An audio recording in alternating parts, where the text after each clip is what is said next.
Poco lagi-lagi datang dengan smartphone terjangkau dan spesifikasi yang keren dengan harga kisaran 2 juta rupiah, bukan 2 juta, 2 juta rupiah. Udah dapat kamera 108 megapiksel, RAM 8 GB, storage 256 GB dan tahan air IP53. Ini adalah Poco M6.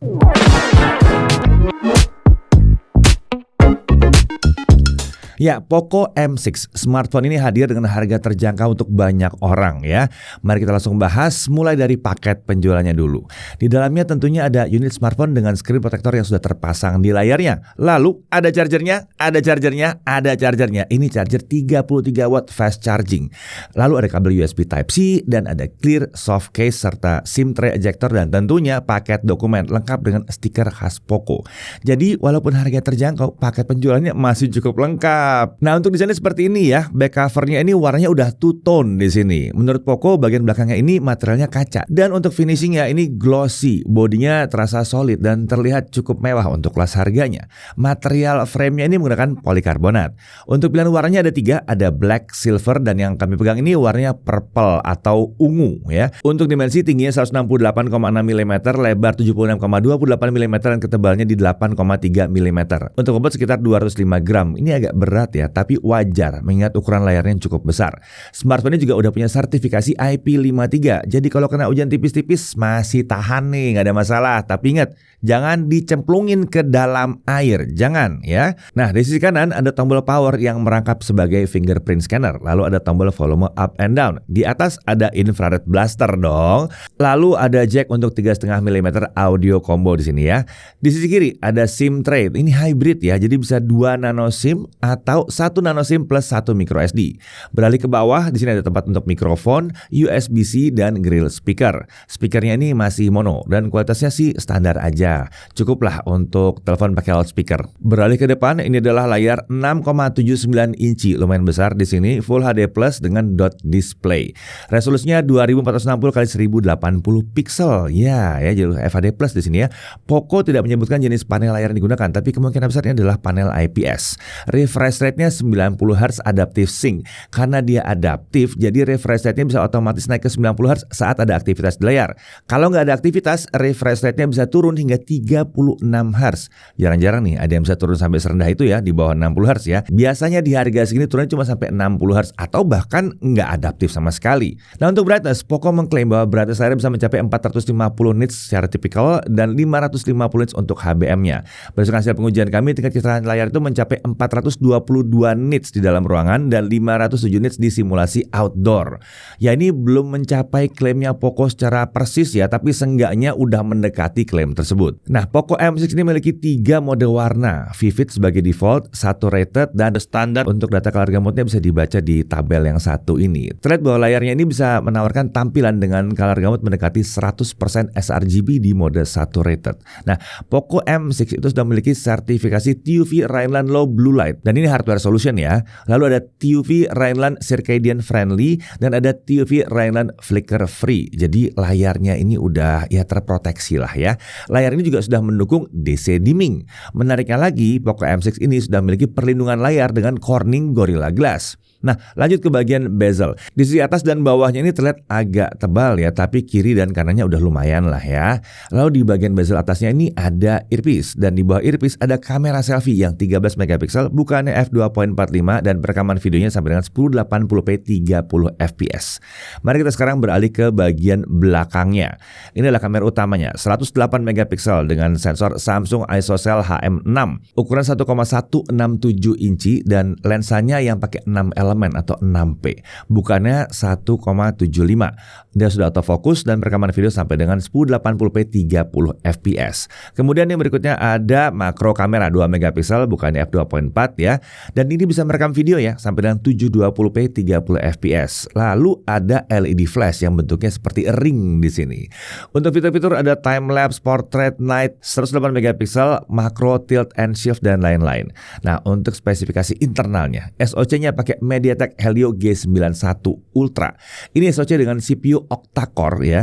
Dia punya 2 core Cortex A75 yang 2 GHz, lalu ada 6 core Cortex A55 yang 1,8 GHz. Untuk GPU-nya pakai Mali G52 MC2. Fabrikasi ini 12 nanometer.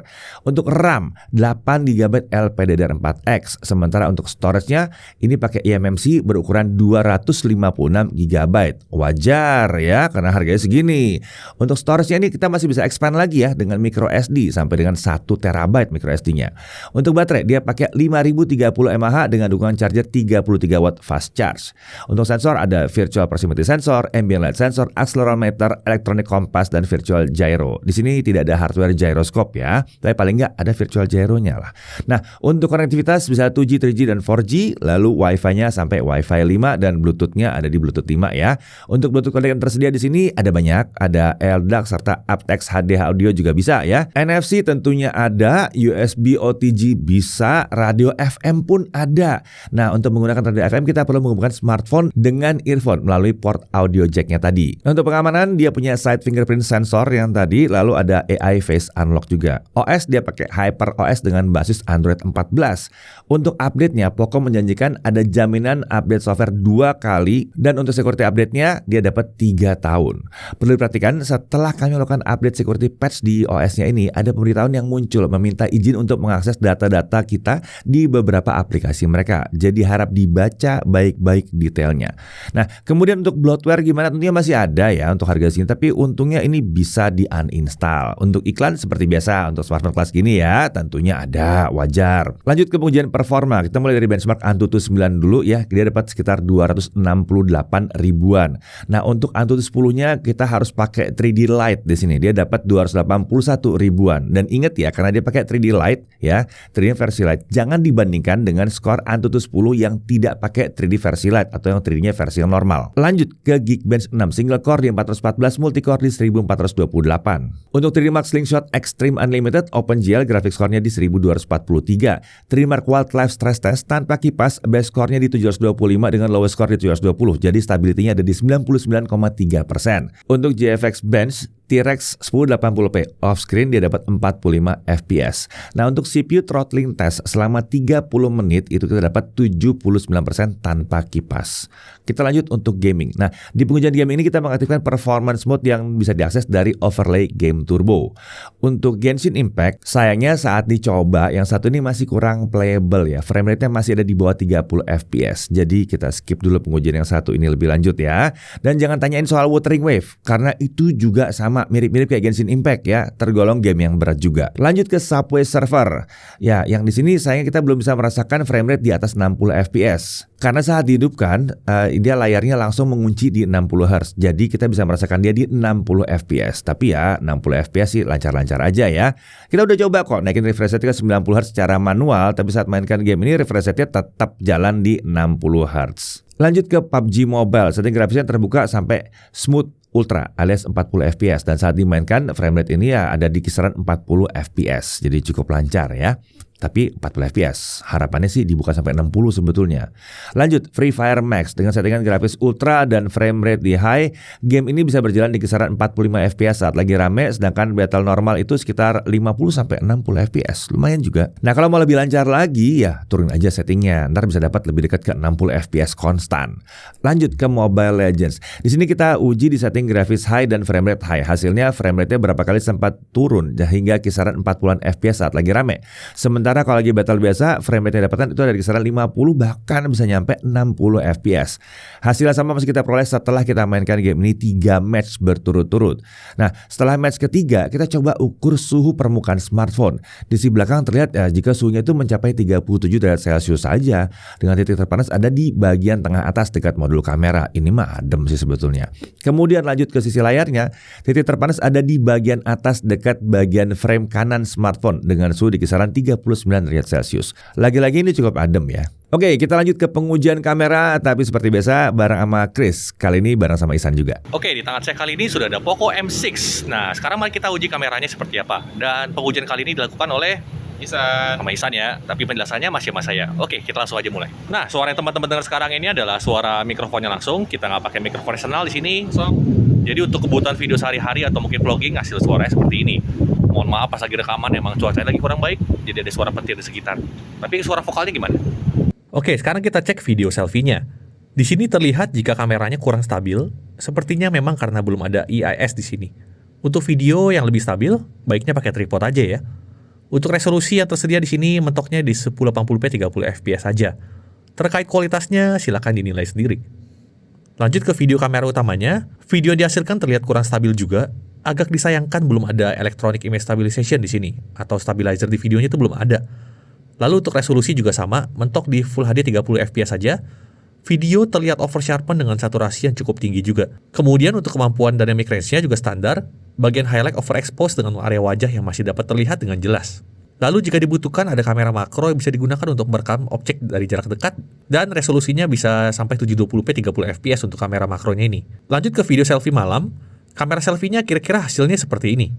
Jika memang ingin merekam video di malam hari, kami sarankan pakai kamera utamanya aja. Lalu untuk kamera utamanya, hasilnya ternyata lumayan oke ya. Menurut kami videonya lebih enak dilihat ketimbang saat siang tadi. Gambar tidak terlihat oversharpen, noise di video pun juga terlihat minim di kamera utamanya ini. Oke, sekarang kita bahas hasil foto-fotonya. Di kondisi cahaya yang cukup, foto yang dihasilkan di sini udah oke, mau itu kamera selfie maupun kamera utamanya. Itu udah aman untuk mengabadikan momen sehari-hari. Paling sedikit catatan aja, kalau kita pakai fitur portrait mode-nya, HDR-nya tuh nggak jalan. Jadi terlihat bagian highlight masih terlihat overexpose ya. Ini membuat kita sebagai pengguna harus pandai-pandai dalam mengatur cahaya jika mau pakai mode portrait-nya. Kalau di mode normalnya sih udah oke lah. Lalu saat di low light, hasil foto-fotonya juga aman, bahkan foto yang dihasilkan cukup terang tanpa menggunakan fitur night mode-nya. Kemudian di kamera utamanya ini kita bisa ngezoom sampai 10 kali. Dan hasilnya udah lumayan oke ya, dengan detail masih terjaga. Bahkan jika dibandingkan dengan hasil foto 1 kali pakai mode full res-nya, detail gambar digital zoom 10 kalinya ini masih lebih oke. Oke, kesimpulan. Overall kameranya Poco M6 ini udah cukup untuk keperluan foto sehari-hari. Hanya saja ada beberapa hal yang perlu diperhatikan di kameranya ini. Yang pertama, kemampuan videonya bukan yang terbaik di kelasnya, resolusi terbatas sampai 1080p 30 fps doang dan videonya juga belum stabil. Mode 60 fps juga belum ada.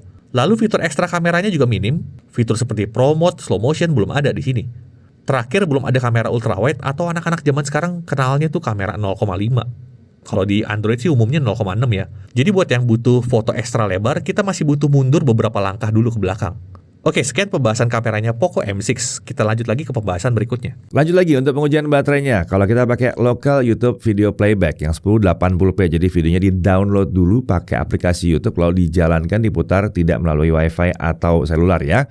Kita dapat bahwa baterainya baru habis setelah 17 jam 13 menit. Ya untuk daya tahan baterai ini tergolong wajar aja sih ya, biasa aja. Meskipun sebenarnya kita berharap dia lebih dekat ke 20 jam sebetulnya. Lanjut untuk streaming YouTube. Streaming ya sekarang ya 1080 30 fps non HDR selama setengah jam baterai berkurang sekitar 3%. Kalau kita mainan TikTok selama setengah jam itu baterai berkurang sekitar 6%. Oke, sekarang kita coba chargingnya ya. Kita pakai charger bawaannya tentunya. Untuk mencapai 50% baterai terisi dalam waktu 33 menit. Lalu untuk mencapai 100% dari awal itu butuh waktu 1 jam 13 menit. Ini kecepatan charging yang tergolong wajar untuk kombinasi kapasitas baterai dan chargernya. Kita lanjut lagi untuk Netflix, dia udah wideband L1 tanpa dukungan HDR ya. Untuk YouTube ini bisa sampai 4K 60 fps tanpa dukungan HDR. Hanya saja di resolusi ini videonya jadi kurang mulus nih jalannya. Jadi saran kami sih pakai 1080p aja lah yang wajar. Lebih nyaman dan hemat kuota. Untuk haptic feedback, secara default getaran dihasilkan saat mengetik di smartphone ini kurang terasa sih sebetulnya. Tapi untungnya kita bisa mengatur level getarannya di settingan keyboardnya sesuai dengan kebutuhan kita. Walaupun memang belum sekelas ya HP-HP flagship, tapi udah lumayan lah ini. Untuk WiFi sharing juga bisa. Syaratnya gampang. Hidupin aja Wi-Fi-nya untuk nyambung ke Wi-Fi dan nyalakan portable hotspot-nya, beres. Untuk harga, ini varian cuma satu ya, cuma yang 8256 aja ya. Harga resminya ada di 2.099.000, bener ya, 2 juta kan bener ya. Dan untuk for sale dia ada di 1.999.000. Ya, itu sebabnya kita bilang 2 juta dari awal. Oke, masuk ke dalam hal yang perlu diperhatikan.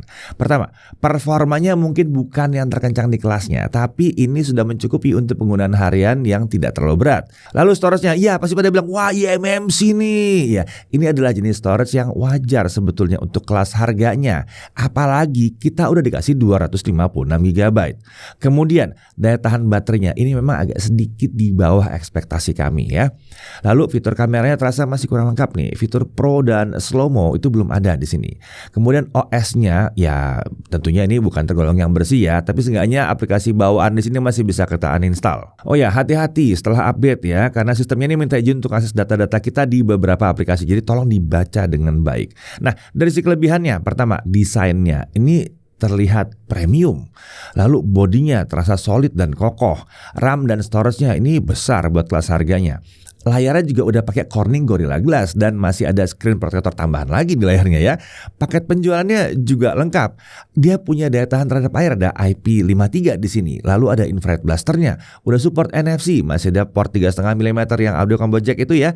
Lalu ada opsi hiburan gratis, FM radio. Ya, jadi dari segi performa, smartphone ini memang bukan yang paling kencang di kelas harganya karena emang smartphone ini bukan ditujukan untuk gamer ya, melainkan untuk memenuhi kebutuhan hiburan serta beban kerja sehari-hari untuk semua orang. Nah, jadi cocoknya buat siapa sih yang satu ini? Ya, buat yang lagi nyari smartphone dengan daya tahan terhadap air, ini adalah satu smartphone paling murah yang punya proteksi terhadap air IP53. Mungkin mau dipakai untuk ojek online, lumayan nih. Layarnya besar, mudah dibaca, dan bukan AMOLED. Jadi harusnya lebih tahan terhadap beragam kondisi. Dia juga akan cocok buat orang tua yang ingin belikan anaknya smartphone pertama. Karena selain harganya terjangkau, smartphone ini juga udah punya proteksi di bagian layarnya. Dan ada daya tahan terhadap air juga kan ya. Mau ngendalin penggunaan smartphone pada anak, bisa pakai Family Link di sini. Secara umum, kalau kalian sedang mencari smartphone dengan desain premium, RAM-nya besar, storage-nya besar, layarnya besar, di harga yang kurang lebih 2 juta rupiah, Poco M6 bisa jadi bahan pertimbangan kalian. Saya Deddy Irfan, Jakarta TV.